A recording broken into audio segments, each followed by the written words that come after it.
Now we are going to begin the second book in the trilogy. It is entitled Heeding the Cries of Your Children.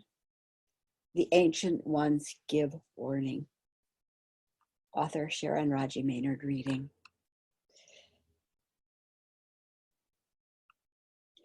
This book was published in 2019 by the Lemon Tree Press, with rights for the press and for the author, Sharon Raji Maynard.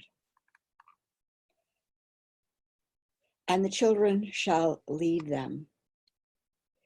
We would not hear the clash of war or own our part in rape. The ghetto scars were pushed aside by a movie star escape.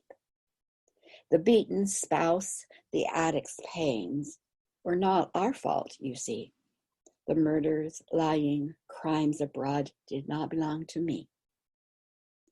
Disease unbidden stalked the land.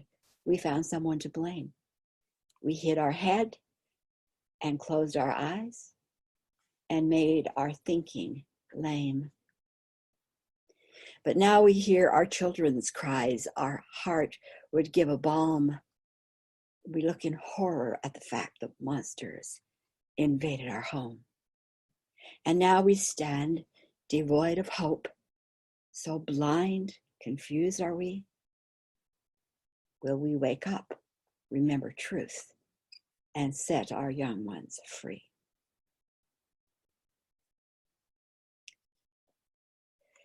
Dedications.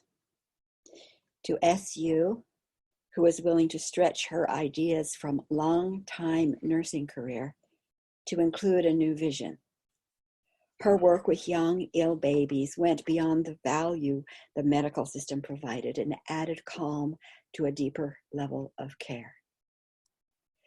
J.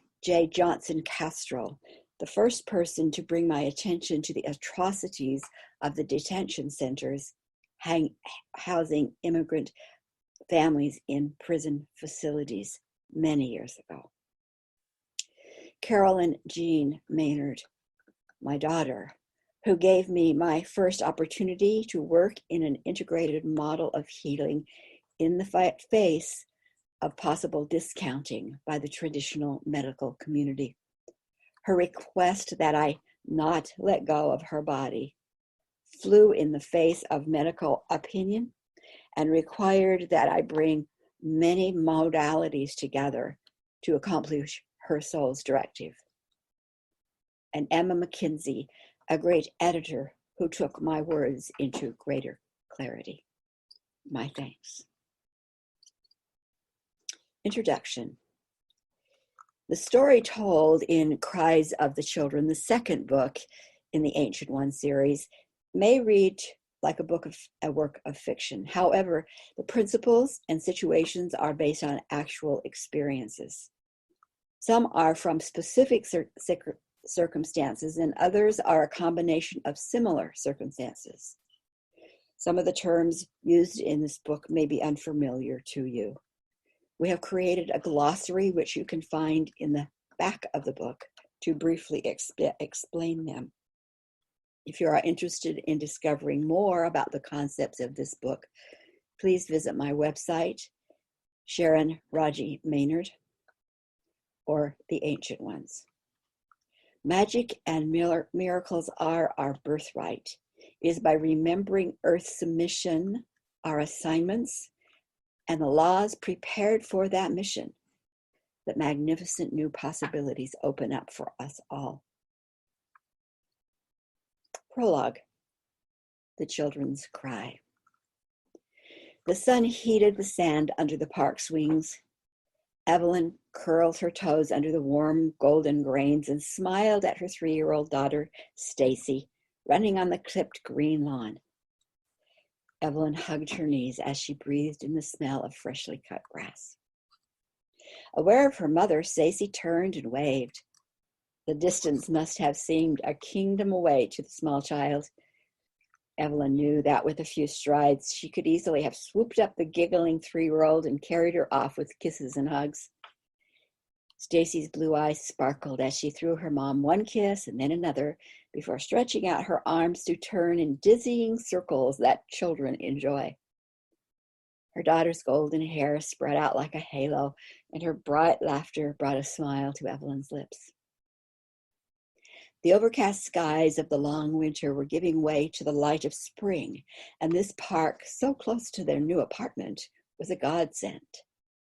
A lush green space with life bursting through the flower beds made it easy to let Stacy soak in the glorious sunlight that added a little color to her cheeks and relieved Evelyn's cabin fever. Evelyn looked around at the various groups of children. One mother held her daughter's hand. "You touch gently like this," she was saying. A father was down on his knees, loosening his son's stranglehold on his perplexed friend's leg. It looked to Evelyn as if the dad was teaching lesson number 101 in hugging. "It's okay to let your friend go." Or maybe, "It's better not to become a permanent fixture on your friend's body." Other parents pushed toddlers in swings, rolled balls toward small hands, and chatted with one another, with one eye always monitoring the children at play. Evelyn kept Stacy in constant view, calling if the 3-year-old ventured too far for comfort. Stacy was so much like her father. She had his blonde hair and his laughing devil-may-care blue eyes. "I am so loved and safe," was her attitude. Stacy was such a child of their hearts that Evelyn sometimes held her small blonde daughter a little too tightly. But today the park was a great place to play and relax with the bright sun and the cloudless sky. Shortly after moving to their new apartment, Evelyn had noticed that the neighborhood families used this area often. Older children intermingled with younger ones. Older folks walked the path, nodding and smiling to the children at play. Today must have been an early day off from school, thought Evelyn. It was mid-morning, and yet older children were here running and tumbling with one another. Evelyn beamed as Stacy bent to examine something in the rocks near the teeter-totters. Evelyn closed her eyes and breathed in the fresh, warm air. Suddenly, without warning, a shot rang out. The sound echoed, a shot, and then another and another. Evelyn's eyes flew open. She jerked up. "Where's Stacy?" She bounded up, screaming and running. Voices crying, feet stumbling, panicked mothers lying over children. More shots. Evelyn reached Stacy. Evelyn cradled her daughter, the golden hair turning bloody red. Evelyn screamed her name, "Stacy!" But Stacy was beyond hearing. Evelyn sat moaning, holding the small body, touching the tiny hands, her mind in shock. The blood seeped as her beloved Stacy slipped away. Time stood still. Nothing existed. Not the warm sun, not the fresh grass, not the birds' songs. For Evelyn, there was only her screams and her child's silence. Stacy's blood soaking the ground in a giant ice cave where Evelyn's heart had been.